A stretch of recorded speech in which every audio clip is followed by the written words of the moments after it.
j'espère que tu vas bien. Aujourd'hui on se retrouve pour un book haul qui va s'étendre en fait depuis le dernier, mais je crois que le dernier ça fait un petit moment que j'ai pas fait de book haul parce qu'il me semble que j'étais assez sage dans ce début, dans ce grand début d'année. Il me semble que je t'en ai pas fait depuis le début d'année. Si, je t'en ai fait un, pardon.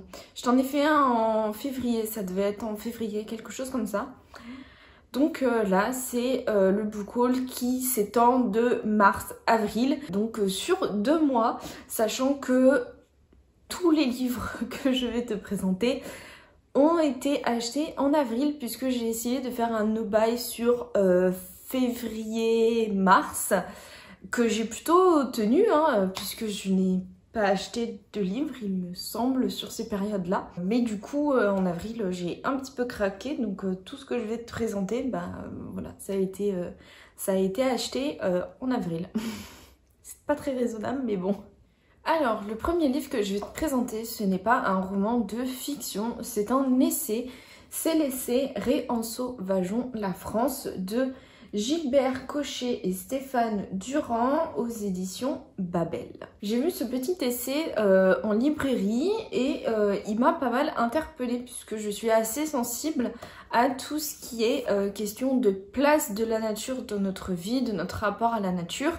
Je t'ai déjà présenté des livres en rapport avec la nature, notamment tous les Peter Velbend que je t'ai présenté jusqu'à maintenant, donc La vie secrète des arbres, La vie secrète des animaux, tous ces livres-là qui m'interpellent et qui me font vraiment réfléchir sur la place de la nature, du sauvage en fait dans notre société.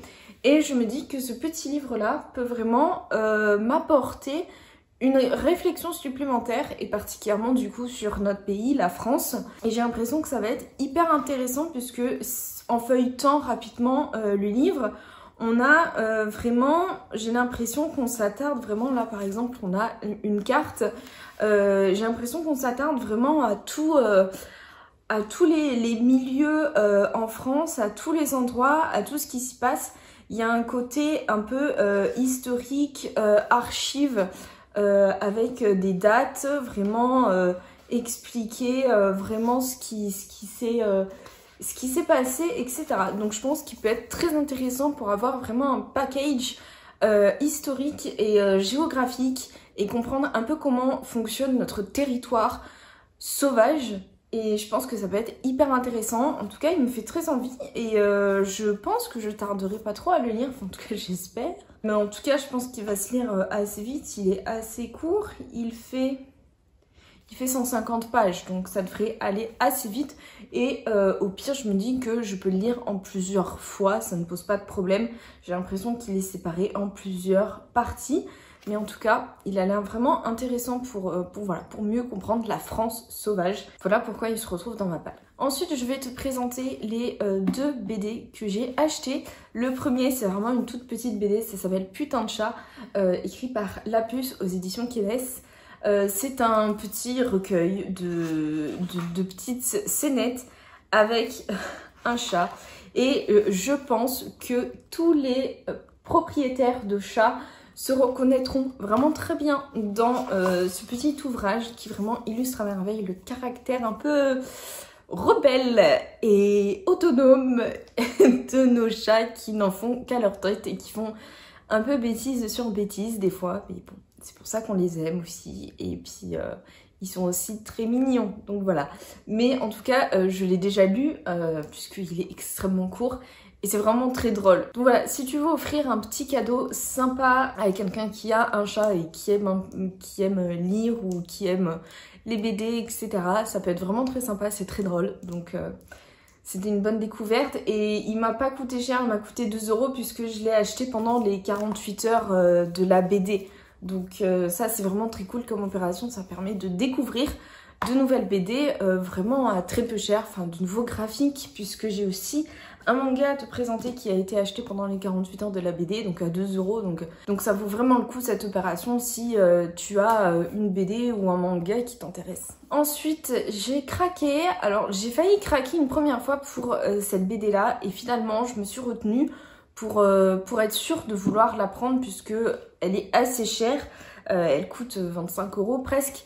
Et finalement, je l'ai revue et cette fois, j'ai vraiment craqué. C'est Lord Olympus de Rachel Smith, le premier tome publié chez Hugo BD. C'est une revisite du mythe de Hadès et Perséphone à la sauce moderne. J'ai déjà lu cette BD, donc je vais pas t'en parler tout ça, mais en tout cas c'est un peu la sortie BD qui a fait le buzz un peu sur la sphère Booktube, Bookstagram, etc. Tout le monde l'a acheté, je pense. Et donc je n'ai pas fait exception à la règle. Le trait graphique est très sympa et assez unique aussi, donc ça c'est cool. Je l'ai déjà lu, donc je vais pas t'en dire plus que ça puisque ça va arriver dans mon prochain point lecture. Mais donc voilà, je suis quand même contente du coup de l'avoir dans mes bibliothèques. Ensuite on passe au roman que j'ai acheté avec le premier Mémoire de la forêt. Je te l'ai déjà présenté en point lecture, donc j'ai aussi fait un vlog et lecture dédié. Donc je vais pas t'en parler plus que ça, mais en tout cas voilà, je l'ai acheté récemment. Ensuite, il faut absolument que je continue cette saga et donc bah évidemment j'ai acheté le 3e tome. Il s'agit de la saga Dune avec le 3e tome Les Enfants de Dune, toujours publié chez Robert Laffont dans la collection Ailleurs et Demain et évidemment toujours écrit par Frank Herbert. Cette saga, je te l'ai déjà présentée plusieurs fois depuis septembre puisque ça a été... Je connaissais déjà l'histoire, voilà, je t'en ai déjà parlé plein de fois, mais cette saga, je l'adore, je la trouve juste incroyable. Et là, j'ai très hâte de découvrir la suite. Il est assez gros, en plus c'est écrit assez dense, donc ça va me prendre un petit moment à le lire, mais j'ai déjà trop hâte, parce qu'en fait la suite va tellement plus loin en fait que le roman, que le premier tome, est déjà incroyable, mais après la suite, elle est tellement bien aussi. Le tome 2 a été incroyable. Et là, le tome 3, j'ai hâte de voir encore une fois jusqu'où ça va aller. J'ai l'impression que ça va être hyper cool. Et ensuite, j'ai craqué sur un livre en grande partie pour la couverture, puisqu'elle a été faite par Chain, dont j'ai acheté l'artbook The Art of Chain en fin d'année dernière, que j'ai récupéré à Noël et que j'ai lu du coup en janvier il me semble. Je te l'ai présenté en point lecture aussi, mais c'est un livre que j'ai adoré. Et donc il se trouve qu'elle a fait l'illustration de couverture d'un roman, et ce roman c'est Les Aînés, le premier tome, Les Cycles Corrompus par Serena Howell, aux éditions Plume Blanche. Et juste cette couverture absolument magnifique, et en fait qui se prolonge tout le long du livre. Et là du coup on a la fin du corps du dragon, et cette couverture est juste magnifique. Cette maison d'édition, je l'entends énormément de bien, et même si j'ai pas beaucoup vu passer ce roman-ci, il me fait trop envie. J'ai trop hâte de le découvrir. Le résumé me fait tellement envie. Visiblement on est dans un monde où on a les dragons et leurs maîtres qui vivent sur ce monde-là. Et on se lie donc aux dragons. Et par contre, il y en a un, visiblement, qui s'appelle Azeroth, qui est l'incarnation de la mort et qui tue tous ses maîtres jusqu'à présent. Et je pense qu'on va découvrir son lien avec un ou une humaine, je ne sais pas. Et je pense que ça va partir de là et que ça va aller super bien. Et je le sens vraiment bien, ce roman-là. J'ai très envie de le découvrir parce que ça fait un petit moment que j'ai pas lu de roman avec des dragons. Donc celui-là, il me fait beaucoup trop envie. Et j'espère que je ne serai pas déçue. Mais en tout cas, déjà, la couverture est juste magnifique. Et je crois que le tome 2 est déjà sorti. Je ne sais pas s'il y a plus de tomes que ça. Mais en tout cas, voilà, si je veux une suite, bah, je l'aurai. Et ensuite, on va passer aux 3 mangas que j'ai achetés. C'est la première fois que je te présente des mangas sur la chaîne depuis le début de ma chaîne. Et ça fait très longtemps que je n'ai pas lu de manga, que je n'ai pas vu un animé. Pendant mon adolescence, j'adorais ça. J'en bouffais. Vraiment, c'était un truc que j'adorais. Et j'ai arrêté et donc maintenant je me suis dit que peut-être je pouvais retenter. Et d'ailleurs du coup ça fera, petit teasing, l'objet d'une prochaine vidéo de te parler, de te présenter un peu mon retour au manga, ce que j'en pense. Moi je garde un certain regard adolescent sur le manga avec certains clichés que maintenant j'ai moyen envie de revoir. Mais des fois, dans certains moods, j'aime bien retrouver ces clichés par petites touches. Donc, bon, on va voir. J'en ai acheté 3, un peu, principalement tous dans le même style, je pense, sauf pour un. Mais on va voir ça. J'espère que je vais pas être déçue. Mais en tout cas, bref, je vais m'arrêter là. Ça fera l'objet d'une prochaine vidéo. Voilà. Pour l'instant, ils sont dans ma palle. Ils attendent bien sagement. Et je vais te les présenter tout de suite. Le premier, c'est La sorcière aux champignons, le tome 1 de Tachibana Aguchi. Je sais pas trop comment on prononce ça. Aux éditions Glénat. Et la couverture déjà est trop mignonne, trop jolie. On a un petit effet de paillettes sur les champignons. Je pense que à la caméra, tu verras rien du tout. Mais du coup, si j'ai bien compris, c'est l'histoire d'une petite sorcière, la sorcière aux champignons, qui ne fait pousser que des champignons vénéneux et qui est donc un peu mal considérée par les villageois. Et je crois qu'on va suivre son histoire.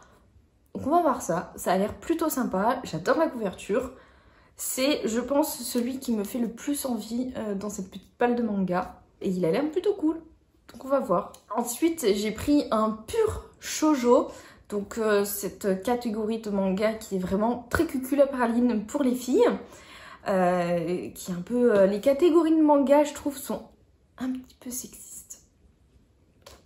Voilà, il pourrait peut-être s'améliorer là-dessus parce que voilà, ça fait un peu les histoires d'amour cuculapraline, c'est pour les filles, et les mecs qui se tapent sur la gueule, c'est pour les gars. Voilà, bon, c'est un peu cliché, un peu cucu, un peu sexiste, voilà, mais bon, c'est comme ça. Mais en tout cas, du coup, j'ai acheté le premier tome de À tes côtés de Megumi Morino aux éditions Akata. Et donc là, c'est celui que j'ai acheté aux 48 heures de la BD, donc 2 €. Si j'aime pas, c'est pas grave. Mais là, si j'ai bien compris, ça va juste être une petite romance entre deux étudiants, je sais pas trop, je pense, au vu de leur uniforme. Donc on va voir ce que ça va donner. C'est exactement le genre de manga dont je me souviens que j'adorais étant adolescence, mais qui est bourré de clichés. Donc on va voir ça aussi. Et le dernier, je crois que c'est un autre style puisque je crois que là on est dans du seinen, donc pour les adultes, plutôt masculin. Donc on va voir ce que ça va donner. C'est Mermaid Saga, le premier tome par Rumiko Takahashi, qui est l'autrice aussi du manga Inuyasha. Inuyasha que j'ai adoré, d'ailleurs j'ai recommencé un petit peu à voir l'animé, j'ai bientôt terminé donc je tiens pour nous. Là si j'ai bien compris, on suit ce jeune homme ici qui est chasseur de sirènes. Je n'en sais pas plus, j'aime bien assez le trait de l'autrice qui est assez élégant, je trouve. Voilà, j'aime bien comment... Enfin, je crois que c'est une femme hein, qui a écrit. J'en sais rien. Et voilà, en tout cas, j'aime bien le style graphique. Donc, c'est le premier tome. C'est en 2 tomes dans cette grosse édition-là. C'est en 2 tomes, donc voilà, ça va aller vite aussi. Je me suis d'ailleurs hésitée à acheter les 2 tomes d'un seul coup. Je trouve la couverture très jolie personnellement. Et donc on va voir ce que c'est. Là je pense que ça va être un petit peu plus adulte, donc peut-être que ça me plaira plus. Je ne sais pas, on verra bien. Donc voilà pour ce book haul. Il y a pas mal de livres, surtout quand on considère que ça n'a été acheté que sur un mois. Mais bon, je me dis qu'il y a beaucoup de graphiques dans ce book haul, donc ça compense un peu puisque c'est des lectures qui vont assez vite. Et d'ailleurs, je sais que je te présente pas beaucoup de graphiques, tout simplement parce que je trouve que pour le prix que ça coûte et le temps de lecture que ça donne, je veux dire, par exemple, l'Or Olympus, il coûte 25 € quasiment. Et en 1h30, 2 heures, c'est torché, il n'y en a plus. Donc c'est pas trop rentable, alors que tu peux par exemple acheter Dune qui coûte 19 € et qui dure 2 semaines, je pense. à peu près. Donc c'est plus rentable quand même d'acheter des romans que des graphiques. Mais les graphiques, on a vraiment la touche de l'artiste et je comprends tout à fait pourquoi ça coûte autant. Je le comprends tout à fait, il n'y a pas de problème avec ça. Mais c'est juste que du coup, pour moi, c'est moins rentable d'acheter des graphiques que d'acheter des romans. Et pourtant, j'adore les graphiques, je trouve ça trop bien. J'adorerais en lire beaucoup plus. Mais financièrement, c'est pas rentable pour moi. Donc voilà pourquoi il n'y a pas beaucoup de graphiques. Mais là, je me suis un petit peu motivée et je me suis dit que j'avais quand même envie d'avoir quelques graphiques dans ma palle pour alléger un petit peu aussi entre plusieurs romans et avoir autre chose à lire que juste de la prose. Certains de ces romans sont déjà lus comme Mémoire de la forêt, d'autres vont arriver dans les prochains pour lecture comme L'or ou Putain de chat. Et les autres arriveront aussi au cours de l'année, en tout cas je l'espère. N'hésite pas à dire dans les commentaires si toi aussi tu as fait des gros craquages ces dernières semaines sur beaucoup trop de livres. Et à dire aussi quels ont été du coup les livres que tu as achetés et si tu as lu certains de tes livres et lesquels tu me recommandes ou pas. Moi je vais te laisser là, je te fais de gros bisous et je te souhaite de très bonnes lectures. À très bientôt.